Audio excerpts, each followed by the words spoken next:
Jean Mariotti était un écrivain oublié. Très vite, je m'intéressais à sa vie, à son œuvre, que je lisais assidûment. Il y avait deux mondes, le monde des indigènes et le monde des Blancs. Oui, je suis un sauvage pour communier aussi pleinement avec ces Noirs. Jamais je n'ai pu entendre leur voix grave et lente sans sentir au fond de moi quelque chose tressaillir. Il n'est d'exil que de soi-même. Qui de soi-même est banni a perdu l'univers. Nouvelle-Calédonie, année 20, Belleville avant-guerre. Du pays de l'exil, écrire sur le pays de l'enfance. L'itinéraire singulier d'un écrivain, Jean Mariotti. Vous savez, les projets sont bien quand il y a une belle histoire derrière. Mais ici, c'est une histoire humaine encore plus forte. On sentait tout de suite qu'il fallait vraiment se pénétrer de la culture. Et là c'était la rupture.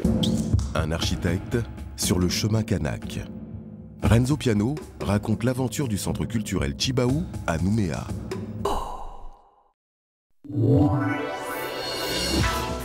Quand je sortais de l'école primaire, je prenais un morceau de pain de fromage et puis j'allais garder les chèvres.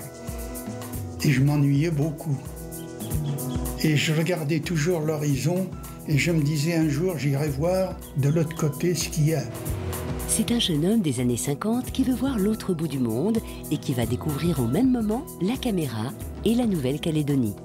J'ai fait les films, moi, pour les montrer en France à des gens qui n'ont jamais vu. Rencontre avec un cinéaste qui aime les gens, le Gendarme Citron, jeudi soir, sur Télé Nouvelle-Calédonie.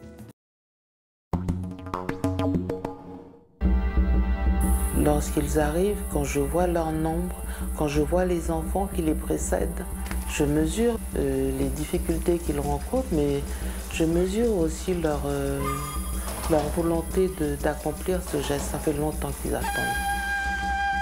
Tjibaou le pardon, un document exceptionnel, inédit et attendu. Jeudi à 20h sur Télé Nouvelle-Calédonie.